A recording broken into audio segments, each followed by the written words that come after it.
Un très gros dispositif de sécurité, Antoine, tout autour de vous? Oui, exactement, parce que cette cérémonie, c'est la volonté de la famille. Elle doit se dérouler dans la plus stricte intimité. Et pour justement ne pas perturber la tranquillité de ce dernier adieu, un très vaste dispositif de sécurité est en train de se mettre en place. Vous allez le voir sur les images de Fanny Morel. Vous voyez les gendarmes qui ont commencé à prendre position.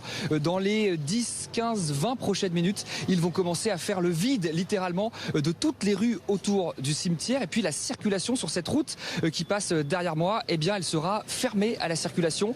En fait, c'est toute une partie au sud de l'île, sur un très vaste secteur autour du cimetière, qui va se figer pendant au moins 3 heures pendant cette cérémonie, ces obsèques. Alors, les obsèques, justement, elles vont se dérouler dans la plus pure tradition des Antilles. Les invités ou les participants, en tout cas, porteront du blanc, ne portent pas de noir ici dans les Antilles pour dire au revoir à quelqu'un. Et puis, il y aura aussi beaucoup de couleurs. Ça, c'est une particularité ici, des bouquets de couleurs, des fleurs de couleurs qui seront déposées sur la tombe de Johnny. Une tombe qui sera d'ailleurs très modeste, très simple, à l'image de celle de ce cimetière de Lorient que vous apercevez derrière moi, c'est-à-dire une simple pierre tombale blanche et une croix en bois blanche également, de toute petite taille. Une sépulture à l'image finalement de la vie que Johnny Hallyday menait ici lorsqu'il était à Saint-Barth. Une vie très simple. Johnny à Saint-Barth, tout le monde nous l'a dit, c'était monsieur tout le monde. Il se promenait dans la rue sans garde du corps, il allait faire ses courses au supermarché du coin, il allait à la plage avec sa famille. C'était quelqu'un de très abordable, un habitant de l'île presque comme les autres. Donc c'est de cette façon également qu'il reposera ici à jamais. Alors il avait aussi donné quelques instructions, Johnny, sur sa tombe. Il voulait être évidemment dans ce cimetière face à la mer, et également que sa tombe soit orientée du côté de cette rue qui est à ma gauche. Pourquoi? Eh bien parce que Johnny disait comme ça, même quand je serai mort, je continuerai à voir des gens passer. Bref, voilà, tout a été prévu, bien organisé en amont. Et d'ici un quart d'heure maintenant, eh bien, c'est toute cette partie de l'île qui va se figer pour laisser la place aux proches de Johnny Hallyday. Sa femme, Laetitia, bien entendu, qui sera présent, leurs 2 filles adoptives, Jade et Joy. Laura Smet et David Hallyday feront également partie des personnes présentes cet après-midi. Et puis, il y a évidemment les tout proches de Johnny Hallyday, notamment l'homme d'affaires Jean-Claude Darmon, qu'on a vu ce matin dans le cimetière effectuer les derniers repérages. Merci beaucoup Antoine Hollard, en direct depuis Saint-Barth. La cérémonie dont vous reparlera bien sûr Antoine tout au long de la soirée. Bonsoir Élodie Mialet, vous êtes réalisatrice du documentaire Un jour un destin sur Johnny Hallyday. Rodis Maout, la chef du service culture, merci d'être avec nous. Vous étiez allé le voir Johnny à Saint-Barth. Il avait une relation particulière à cette île. J'ai eu l'occasion de le voir à Saint-Barth en effet, et c'est vrai qu'il vivait de façon assez normale. Il allait au restaurant, en terrasse avec tous ses amis attablés. C'était un peu comme le Kidam, quoi. Il se baladait comme il voulait, tout le monde le connaissait. Ça faisait depuis 2006 qu'ils étaient installés là-bas tout l'été, sachant que l'été c'est la période en plus où il y a peu de monde à Saint-Barth. Les gens ils vont surtout aux alentours des fêtes de Noël.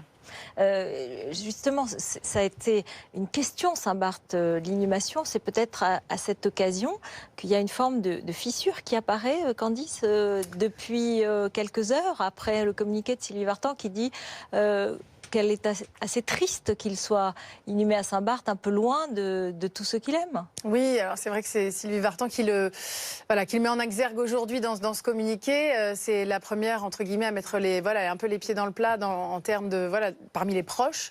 Mais les fans se posaient déjà la question. C'est-à-dire qu'en fait, juste avant, personne ne s'est vraiment posé la question. On pensait qu'il reposerait à Marne-la-Coquette. On pensait à la France, en fait, tout bêtement, à la métropole. On pensait que comme ça, on pourrait aller se recueillir comme sur les tombes de très très grands artistes. Et puis en fait, si on y réfléchit, ce choix-là n'est pas complètement fait sens, puisque Saint-Barth c'était vraiment un endroit où un havre de paix, un paradis. Moi, ça me fait penser à Jacques Brel en fait, qui a décidé de reposer aux Marquises à Eva Oa. Voilà. Les meilleurs moments de sa vie ont été là-bas, et il a eu envie d'y reposer aussi. Donc, Jacques Brel que Johnny connaissait et qui a joué un rôle dans sa propre carrière. Hein. Et là, c'est encore plus loin les Marquises que, bien sûr. Saint-Barth. Ça, c'est sûr. Mais c'est vrai que ce qu'on a entendu aujourd'hui est un peu une petite fausse note, ou en tout cas quelque chose qui suscite des questions autour de cette décision finalement. Hein. C'est la première en tout cas. C'est vrai que là, Sylvie Vartan exprime ce regret. c'est un peu la première fois que ça se fait. Après, Sylvie Vartan n'habitait pas tellement près non plus de Johnny ces dernières années. Donc voilà, après, elle peut aussi aller à Saint-Barth. Elle va y aller d'ailleurs, c'est ce qu'elle a dit, c'est ce qu'elle a exprimé. Elle ira plus tard, quand son émotion sera aussi retombée. Je crois qu'elle a été absolument bouleversée de voir 1 million de personnes comme ça dans les rues. Peut-être qu'elle ne mesurait pas forcément toute cette ferveur et que quand même, ça la ramène elle-même à sa propre vie, son adolescence. Elle a grandi, elle est née en quelque sorte, médiatiquement en tout cas avec Johnny. C'était son grand amour de jeunesse. Donc forcément pour elle, c'est extrêmement bouleversant. C'est une immense émotion. Il aurait aimé évidemment cet hommage incroyable de samedi qui a été... Il n'y a pas de raison, il a rempli des stades, il a rempli Paris à nouveau, d'une autre façon. Après, c'est pas quelqu'un qui, je pense, cherchait la reconnaissance à tout prix parce qu'il était assez simple dans la vie de tous les jours. La reconnaissance officielle telle qu'on l'a vue, c'est-à-dire quand même 3 présidents dans l'église pour une messe, tous ses amis, bien sûr. Il n'aimait pas parler de politique. Sa famille. Mais autant de personnalités officielles, c'est vrai que c'était un peu particulier. Oui, c'est l'homme du rassemblement. Même si il disait qu'il n'était pas là pour parler de politique, après avoir déjà tenté à plusieurs reprises de soutenir tel ou tel président, il avait arrêté. Mais là, effectivement, 3 présidents et puis un grand nombre de célébrités françaises de tous les milieux, cinéma, musique, c'est parce que si, il faisait partie de tout ça. Et à Saint-Barth, alors, c'est une cérémonie dans l'intimité qui est complètement fermée théoriquement à la presse. On aura peut-être quand même quelques photos qui arriveront dans les heures qui suivent, qui auront été... des fans d'ailleurs, ou des habitants. Oui, ou qui auraient été... prises de loin. Négocier, discuter avec des médias. À Saint-Barth, ils ont l'habitude de gérer quand même les célébrités qui vont là-bas en vacances et de se débrouiller pour qu'il n'y ait pas trop de paparazzi qui traînent. C'est aussi ça qui fait le succès de Saint-Barth auprès des personnalités. Donc je pense qu'ils vont quand même se débrouiller pour que ça ne soit pas trop public. Et moi, il y a une question en tout cas par rapport à ces funérailles-là. C'est est-ce que les enfants vont parler? Est-ce que Laetitia va avoir un discours à la messe? Ce qui est chose qu'on n'a pas du tout vu samedi dernier. Est-ce que c'est possible? Est-ce que c'est quelque chose d'envisageable, Candice? À mon sens, non. C'est-à-dire que s'il y a une cérémonie, elle sera faite vraiment à huis clos, pour le coup, pas du tout dans le cimetière. Je ne pense pas qu'il y ait de prise vraiment de parole dans le cimetière. Et puis surtout que ce sera audible. Vraiment, les caméras vont être repoussées très très loin. En tout cas, c'est pas du tout le but vraiment de la famille pour cette fois. C'est vrai que ils ont l'habitude à Saint-Barth de gérer comme ça la venue de stars, mais qui sont en vacances, qui sont laissés très tranquilles par les habitants, qui ne se préoccupent pas vraiment tellement de ça. Là, c'est vraiment un événement quasi mondial. Enfin, c'est Johnny Hallyday qui est enterré là-bas, donc forcément, ça attire la curiosité, même pour une fois des habitants de Saint-Barth. Donc là, forcément, ça va générer un peu de cohue et ça va être difficile de garder l'intimité. Qu'est-ce qui se passe après? Comment ça se passe pour la famille? Alors, c'est évidemment l'inhumation là, mais il y a des discussions en famille après pour la suite, parce que c'est un héritage au sens musical, d'une personnalité. C'est aussi un héritage financier, mais c'est aussi... C'est sûr. Je pense qu'il faut envisager ça comme une famille recomposée, quelle qu'elle soit, une famille recomposée avec des enfants d'un premier lit, d'un second lit, une épouse toujours vivante, et ça va se dispatcher entre ces individus-là.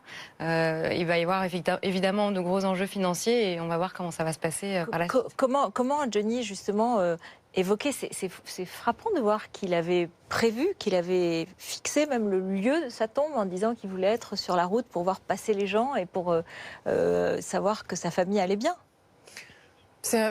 C'est frappant et en même temps pour quelqu'un de malade comme ça depuis un certain temps, on imagine que forcément c'est une question qu'on se pose, même si on sait qu'il était vraiment bouleversé quand il regardait ses 2 petites filles et qu'il se savait malade. Des proches expliquent qu'il avait souvent les larmes aux yeux de se dire voilà, je dois me battre, je dois continuer pour elle, quoi. Et je crois qu'il a certainement, évidemment, j'ai absolument aucune idée des documents, mais l'idée c'est qu'il a voulu en tout cas les protéger aussi elles parce qu'elles sont petites, que voilà, Laetitia est toujours là. Que c'est certain, il aura sans doute voulu les protéger. Après, comme dit Élodie Mialet, il faut se rendre compte que c'est toute une famille recomposée, que dans toutes les familles, c'est compliqué. Exact. Et que ça peut être la même chose. En un mot, la cérémonie, donc, elle sera colorée, tout le monde sera en blanc. Justement, oui, tout le monde sera en blanc, la pureté, le cercueil est blanc déjà. Je pense qu'il y a quelque chose qui doit être de l'ordre de l'envie de continuer à être joyeux et à se dire que c'était une belle fin à Saint-Barth comme ça, et pas se plomber. Voilà, avec la mer, avec la lumière, avec le soleil. C'est quand même un bel que ce soit endroit. lumineux, c'est ça. Je pense que c'est ça qu'elle souhaitait, c'est que ce soit vraiment qu'elle souhaite, c'est que ce soit lumineux et que malgré tout, évidemment, c'est éminemment triste, mais voilà, qu'il part et qu'il va reposer aujourd'hui devant cette mer incroyable qu'il a et sur cette île qu'il aime tant. C'est quand même le plus beau des endroits pour lui. Merci beaucoup à toutes les deux. Merci. Évidemment, vous suivrez